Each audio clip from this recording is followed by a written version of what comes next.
7 KPI majeurs pour augmenter votre cash flow. C'est ce qu'on va voir en état dans cette vidéo. Mais juste avant, cliquez sur le bouton s'abonner juste en dessous pour rejoindre plusieurs dizaines de milliers d'entrepreneurs à succès abonnés à la chaîne YouTube. Donc réaliser du chiffre d'affaires, donc avoir des clients ou encore réaliser des ventes, évidemment c'est vital pour l'entreprise. Mais si on n'a plus de cash flow, cash is king, évidemment, naturellement, on va se retrouver en faillite, donc chose qu'on ne recommande pas lorsqu'on souhaite avoir une entreprise à succès. Donc si je vous parle de tout ça, c'est tout simplement parce que je me suis lancé sur Internet le 1er février 2011 et que j'ai accompagné plus de 8000 entrepreneurs depuis cette date. Et évidemment, comme vous en doutez, c'est tout à fait logique. Certaines personnes ne mesurent pas ce qu'ils réalisent et si on ne mesure pas, évidemment, on va se retrouver aussi en situation délicate. Donc rappelez-vous, juste avant de vous partager ces 7 KPI, une citation que je voulais vous donner. Les amateurs supposent, les professionnels mesurent. À partir du moment où on mesure ce que l'on fait, et bien ensuite on va avoir de beaux résultats. Donc premier KPI, c'est vos prix. Donc la question que j'ai envie de vous poser, augmenter et pourquoi vous n'avez pas augmenté vos prix au cours des derniers mois, des dernières années. Donc avec l'inflation, avec votre expertise, vos connaissances, votre pédagogie, votre caractère, votre personnalité, votre branding, l'objectif c'est que vous augmentiez naturellement vos prix au fil des ans. Pourquoi? Parce que là aussi ça va vous permettre de mieux prospérer et en même temps de pouvoir offrir la meilleure expérience utilisateur à vos propres clients. Donc souvent, on a aussi ces seuils psychologiques des prix 9, 19, 29, 39, 49, 59, 69, 99, 149, 199, etc. etc. Des seuils psychologiques comme 1000 euros, 1005, 2000, 2005, 3000, 3005, 4000, 4005, 5000 et ainsi de suite. Donc la question que j'ai envie de vous poser, c'est quand la dernière fois que vous avez augmenté vos prix. Et si vous ne l'avez pas fait au cours des 12 derniers mois ou au cours des dernières années, si ça fait un petit moment, augmentez déjà de 5, 10 ou 15% vos prix et vous allez voir que à 95%, il ne va rien se passer à part que vous allez avoir davantage de cash pour votre business. Pourquoi? Parce que à partir du moment où vous êtes toujours dans un seuil psychologique de prix, la conversion sera identique. Donc le taux de transformation de prospect en client va être la même chose. Donc du coup, autant que vous ayez un chiffre d'affaires additionnel pour pouvoir avoir un meilleur business. Donc premier KPI, augmentation de vos prix. Ensuite, le deuxième KPI, c'est le volume de vente, votre chiffre d'affaires. Donc, est-ce que vous avez déjà entendu cela? Des boîtes qui réalisent 1 million, 10 millions, 100 millions, 1 milliard et ils font faillite. On se dit, mais attends, comment c'est possible d'avoir un chiffre d'affaires aussi important? Donc, le business est bon, le business est alléchant et attire énormément de clients, mais la marge n'a pas été réalisée. Donc, notamment si on vend, ça va être encore plus vrai si on vend des produits physiques, ce genre de choses, on a donc un prix. Et ensuite, quand on fait toutes les soustractions, tous les mois et tous les coûts qui sont reliés à cette vente, on s'aperçoit qu'on perd de l'argent. Donc à chaque fois qu'on réalise une vente, on enfonce le clou dans le cimetière parce qu'on perd de l'argent à chaque nouveau client. Donc rappelez-vous, et ça c'est le deuxième KPI que je vous invite à prendre en compte, quelle est la marge brute et ensuite marge nette à chaque fois que vous avez une vente. Donc si vous êtes comme moi, vous vendez des formations en ligne, donc là c'est quand même assez simple. On n'a pas toutes ces difficultés ou ces challenges d'un produit physique entre autres. Mais voilà, vraiment je vous invite à distinguer. Ok, donc ça c'est le prix de vente. Voici les coûts qui sont reliés par rapport à ce prix de vente et ensuite ma marge brute et ma marge nette et ce qui va vous permettre là aussi de toujours avoir du cash flow pour votre entreprise. Ensuite, le troisième KPI que j'ai noté sur mon MacBook Pro que vous ne voyez pas à l'écran, c'est les coûts directs. Donc, quels sont les différents coûts concernant votre produit? Donc, juste un coût que je vais vous partager, ça va être les commissions du processeur de paiement. Si vous êtes comme moi, vous utilisez soit PayPal, Stripe, GoCarless ou encore que sais-je, vous avez là aussi, c'est un fait normal pour la transaction, un coût. Et il faut le prendre en compte parce que si c'est 2% d'une vente, donc si vous avez une vente à 1000 euros, finalement il y a 20 euros dans mon exemple avec les 2% qui vont directement dans les poches du processeur de paiement. Donc, troisième KPI pour avoir le meilleur cash flow, les différents coûts directs. Ensuite, le quatrième KPI que je vous invite à vous focaliser, ça va être la masse salariale. Donc, c'est quoi la masse salariale? C'est toutes les personnes qui travaillent à temps plein ou à temps partiel, bref, qui sont récurrents directement dans votre entreprise. Donc, ça va être tous les membres de votre équipe. Pourquoi? Parce que ce sont des coûts fixes. Et dans un business, c'est OK d'avoir énormément de charges variables, parce que quand il y a un coup de moins bien, vous le savez, une entreprise, c'est exactement comme les 4 saisons de la vie, hein, l'hiver, l'été, le printemps, l'automne.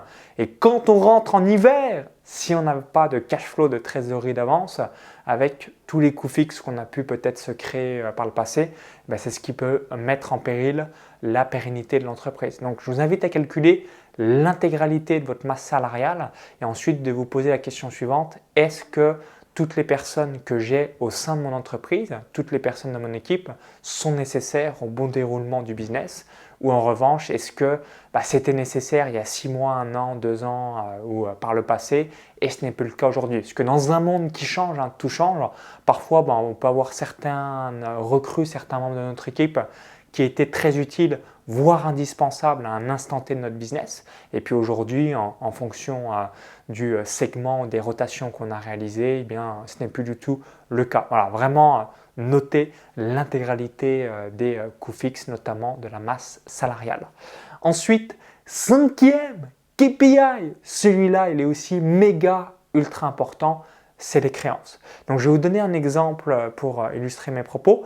Si vous vendez une formation en ligne à 1 000 € et que vous réalisez un paiement en 4 mensualités de 257 €, si la personne a pris cette option, alors si on reprend mon exemple, 4 fois 257 €, premier paiement, vous avez eu 257 € et il y a une créance donc au sein de votre comptabilité, vous êtes censé recevoir les 3 paiements additionnels. Donc dans mon exemple, les 3 fois 257 €. S'il y a un impayé, donc qu'est-ce que dire par là? Plafond de la CB, il n'y a plus d'argent dans la CB, expiration du compte bancaire ou encore que sais-je, eh bien ça va créer une créance directement dans la comptabilité et surtout dans votre entreprise. Donc vous avez dit, ok, cet argent je devais l'avoir, mais concrètement je ne l'ai pas eu directement dans mon compte bancaire. Donc ça c'est vraiment vital par rapport au paiement plusieurs fois. Donc il y a un suivi intégral de tous les paiements de vos différents clients pour que vous ayez donc le moins d'impayés possible évidemment, voire pas du tout en fonction du business model de votre entreprise. Parce que là aussi, ça va être vital pour réussir. Ensuite, sixième KPI pour votre cash flow, ça va être la dette fournisseur. Donc, qu'est-ce que c'est exactement? Et je vais vous donner un exemple d'un client que j'accompagne actuellement dans le cadre de mon mentorat Business Internet. Donc, c'est un cabinet dentaire. Donc, ils ont une partie orthodontie et une partie implant. Je vais vous donner des chiffres assez simples pour que vous compreniez. Lorsque la personne, donc le dentiste, vend un accompagnement sur les dents, donc avoir l'appareil dentaire et avoir la dentition la plus impeccable possible. Donc généralement, je vous donne un exemple tout bête, le panier moyen, donc ça va être 4 000 € et souvent les gens réalisent donc un paiement 10 mensualités de 400 € parce que les personnes n'ont pas le budget de mettre 4 000 € d'un coup, donc 10 mensualités de 400 € et la personne qui est dentiste doit à chaque fois qu'il y a donc un nouveau client, mettre 1 000 € sur la table. Donc elle reçoit bien les 4 000 €, mais elle doit avancer 1 000 €. Donc 1 000 € moins la première mensualité de 400 €, 600 € de sa poche pour avoir ce fameux appareil dentaire directement à l'intérieur de sa bouche. Donc si il n'a pas de cash flow d'avance et surtout si scale, chaque nouveau client ça fait moins 600, moins 600, moins 600, moins 600 et c'est comme ça qu'on peut avoir un business profitable avec énormément de clients et se retrouver en faillite puisque la dette fournisseur, donc au moment où on paye le fournisseur, donc en l'occurrence l'organisme qui va délivrer l'appareil dentaire et l'argent que l'on reçoit, il y a un décalage en la défaveur du dentiste. Donc là, c'est vraiment vital de l'idéal. C'est facile à dire, mais c'est de trouver le meilleur compromis. C'est de encaisser l'argent le plus rapidement possible et de payer vos fournisseurs le plus loin possible quand c'est évidemment possible, hein, dans la meilleure des cas, dans la mesure du possible, comme vous en doutez. Pourquoi? Pour toujours avoir ce cash flow directement dans la poche et ensuite de redonner une partie de ce cash aux fournisseurs pour pouvoir scaler, donc faire grandir le business. Je vais vous donner un exemple aussi par rapport à mon cas personnel. Donc j'organise régulièrement des séminaires mastermind. Et comment ça se passe? Au lieu de payer 100% du mastermind, donc de la rencontre présentielle ou encore d'un séminaire, je vais réaliser par différents acomptes. Comme ça, quand je reçois l'argent des participants, moi ça me permet de ne pas sortir de la trésor. Je reçois l'argent des clients, ensuite je paye le mastermind ou encore le séminaire, alors que si je devais payer le séminaire, le mastermind et ensuite trouver des clients, c'est là où je pourrais mettre à mal mon cash flow, ma trésorerie. Vous voyez l'idée, dès qu'on veut scaler, c'est vital de recevoir dans la mesure du possible l'argent avant et le redistribuer ensuite aux fournisseurs dans lesquels vous donnez pour la prestation pour que vous puissiez scaler, donc faire grandir votre business tout en n'ayant aucun problème de trésorerie et de cash flow. Et septième exemple que je voulais vous partager, donc là ça va être plus par rapport aux personnes qui sont dans le e-commerce. Le septième KPI, c'est les stocks. Pourquoi? Parce que là aussi, si on a un mauvais roulement par rapport à son stock, qu'est-ce qui va se passer? On va brûler le cash parce que si on doit acheter énormément de stock et ensuite on met 30 jours, 60 jours, 90 jours, 120 jours pour arriver à liquider une partie de ce stock, là aussi, concernant le cash flow, on peut se retrouver dans des situations difficiles. Encore une nouvelle fois, en ayant une entreprise qui fonctionne, où les clients souhaitent le produit, mais le fonds de roulement est dans le mauvais sens. Donc, plus on grandit, plus on va se retrouver en faillite. Donc, voici, pour récapituler, ces 7 KPI vraiment à regarder pour augmenter votre cash flow. Un cash is king. Premier KPI, vos prix. Donc, je vous invite à les augmenter. Deuxième KPI, le volume de vente, votre chiffre d'affaires, donc bien calculer la marge brute et ensuite la marge nette. Troisième KPI, tous les coûts directs par rapport à une vente, donc notamment l'exemple que je vous ai partagé, les commissions d'un processeur de paiement. KPI numéro 4, la masse salariale, donc les différents coûts fixes et combien de jours vous avez besoin pour être break-even dans l'année où vous avez réglé tous vos coûts fixes pour que ensuite vous savez que vous travaillez pour vous et les bénéfices de votre business. KPI numéro 5, les créances, donc avoir le moins d'impayés possible, voire pas d'impayés possible, donc avoir un suivi détaillé de chaque client lorsque ce client prend la formule de paiement plusieurs fois. Sixième KPI, c'est les dettes fournisseurs, donc vraiment avoir un business model où vous recevez l'argent avant de le redistribuer à un fournisseur plutôt que l'inverse, parce que dès que vous allez avoir davantage de clients, vous allez vous retrouver en faillite.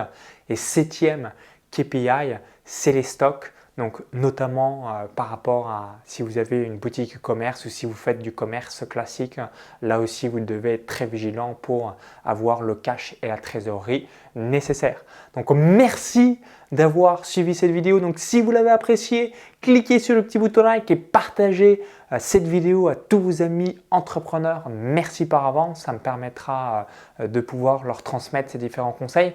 S'il y a d'autres KPI, conseils, astuces que vous souhaitez partager dans les commentaires, dites-le sous cette vidéo. Ça serait intéressant d'avoir votre retour d'expérience.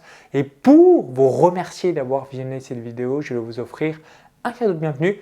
Donc ce cadeau de bienvenue, c'est la possibilité de recevoir gratuitement mes emails privés, donc d'autres conseils additionnels directement dans votre boîte mail, donc notamment à travers le développement personnel, les revenus passifs, l'entrepreneuriat, l'expatriation, la bourse, etc., etc. Donc pour avoir ce cadeau, c'est très simple, lien dans la vidéo YouTube, i comme info en haut à droite de la vidéo, encore tout est en description juste en dessous. Et vous laissez votre prénom et votre adresse mail sur la page récapitulative, et ce qui vous permettra de recevoir tous mes prochains conseils offerts dans votre boîte mail. A tout de suite, bon KPI et surtout, vive les entrepreneurs! Bye bye!